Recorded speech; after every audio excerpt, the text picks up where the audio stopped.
अरे आप चिंता मत करिए सर, केस अगर विश्वनाथ सिंह के हाथ में आएगा तो क्लाइंट अपराधी हो या बेगुनाह, उसका बाल भी बांका नहीं हो सकता। चिंता मत करिए सर, आपका काम हो जाएगा। जी जी जी, ओके। इस फाइल पर भी साइन करना है सर।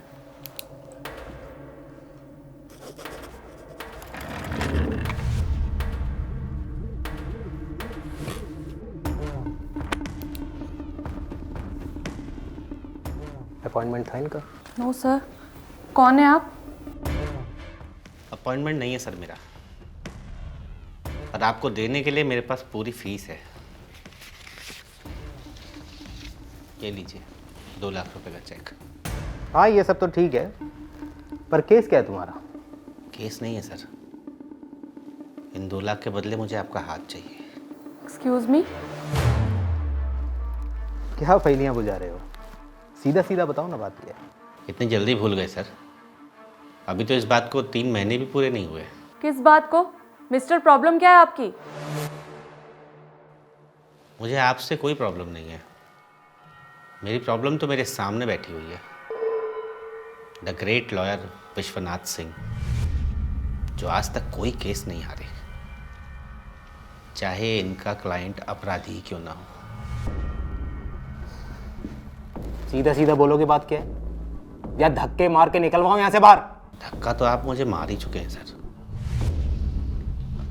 ऐसे अंधेरे गड्ढे में जहाँ मेरा कोई भविष्य नहीं है। ये नशा वशा शराब पी कर आए हो? नशा करके आए हो क्या तुम? पीकर मैं नहीं आया हूँ सर, पीकर तो उस दिन वो आदमी गाड़ी चला रहा था, सौरभ सिंह, जिसका रोड एक्सीडेंट का केस आपने लड़ा था। सर उसका शिकार मैं ही था, जिसके बाप को कंपनसेशन के नाम पर आपने 2 लाख का चेक पकड़ाकर भरपाई कर दी। पर आप जानते हैं कि मैंने क्या खोया? जिस रात ये एक्सीडेंट हुआ था ना सर, उसके अगले दिन मेरा सिविल का एग्ज़ाम था। बहुत मेहनत की थी सर, निकाल लेता तो अपने घर परिवार को बहुत दुखों से बाहर निकाल लेता। मेरे पिताजी के सपने पूरे हो जाते, मेरे सपने पूरे हो जाते, पर उस अमीर ज़्यादे के नशे के जोश में ना सर, मेरा पूरा भविष्य खराब हो गया। लेकिन जितना बड़ा गुनहगार वो था ना सर, उससे बड़े गुनहगार आप हो, क्योंकि आप जैसे वकील ही ऐसे अपराधियों को बाइज्जत बरी करवा देते हैं। आपने मेडिकल रिपोर्ट बदलवा दी सर, और ये साबित कर दिया कि उसने उस रात नशा किया ही नहीं था। वहाँ मैं अस्पताल में ज़िंदगी और मौत से जूझ रहा था सर, और यहाँ आप मेरे पिताजी पर दबाव बना रहे थे कि दूसरी पार्टी अमीर है, रसूखदार है, ले देकर रफा दफा कर लो।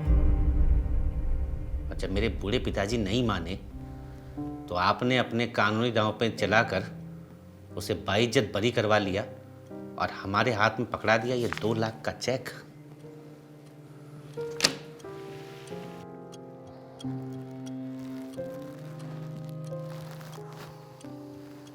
देखो, तुम्हारे साथ जो भी कुछ हुआ उसका मुझे दुख है, लेकिन मैं एक लॉयर हूं, मेरा काम है केस लड़ना और अपने क्लाइंट को केस जितवाना। मुझे नहीं लगता कि तुम्हें बहुत ज़्यादा इमोशनल होने की ज़रूरत है। ये बाजार है, इमोशन की कोई कीमत नहीं होती। सर पर न्याय व्यवस्था तो सबको इंसाफ दिलाने के लिए बनाई गई थी ना, आप लोगों ने इसे धंधा बना दिया है। क्या लगता है आपको ये अपराधी बाइज्जत बरी होने के बाद दोबारा ये अपराध नहीं करेगा? करेगा सर, और खुलकर करेगा। ये सोचकर करेगा कि पैसे की ताकत से वो कानून को अपने जूते की नोक पर रख सकता है, और ये सब आप जैसे लोगों की वजह से होगा। आपने कहा ना ये बाजार है, यहाँ इमोशन की कोई कीमत नहीं होती, लेकिन मैं कीमत लगाता हूँ। ये लीजिए 2 लाख रुपए, इसके बदले मुझे आपका सीधा हाथ चाहिए। क्या बकवास कर रहे हो तुम? क्यों सर? आपने भी तो मेरे हाथ की कीमत लगाई थी ना 2 लाख रुपए। एक्सीडेंट में मेरा हाथ ये बेकार हो चुका है सर, मैं इससे अब कुछ नहीं कर सकता। आपने तो मुझसे मेरा पढ़ने लिखने का हक भी छीन लिया। सर, अगर यही समाज की कानून व्यवस्था है ना, तो वो लोग बहुत अच्छे हैं जो मौके पर ही फैसला सुना देते हैं। बताइए, देंगे इन 2 लाख के बदले अपना हाथ मुझे? और अगर नहीं ना सर, तो आपकी हिम्मत कैसे हुई मेरे हाथ की कीमत लगाने की?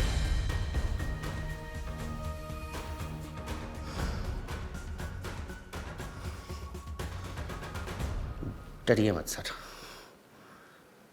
मैं आपको कुछ नहीं करूंगा, लेकिन मुझे भरोसा है सर कि जहां नीचे वाले इंसाफ करने में गलती कर देते हैं ना, वहां ऊपर वाला इंसाफ करता है। याद रखना सर। और ये 2 लाख की भीख ना सर, मैं आपके मुंह पे मारता हूं।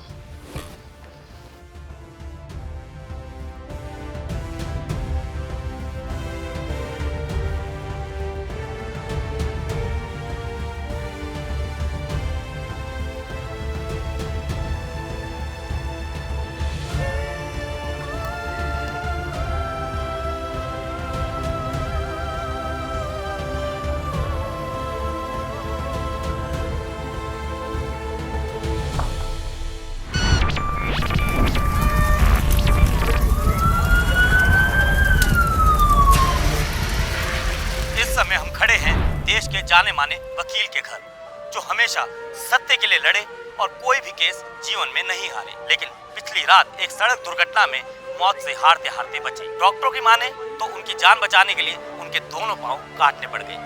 जी हाँ, मैं बात कर रहा हूँ जाने माने वकील विश्वनाथ सिंह की, जो हमेशा गरीबों का सहारा बने, हमेशा सत्य के लिए लड़े, कभी भी कोई केस नहीं हारे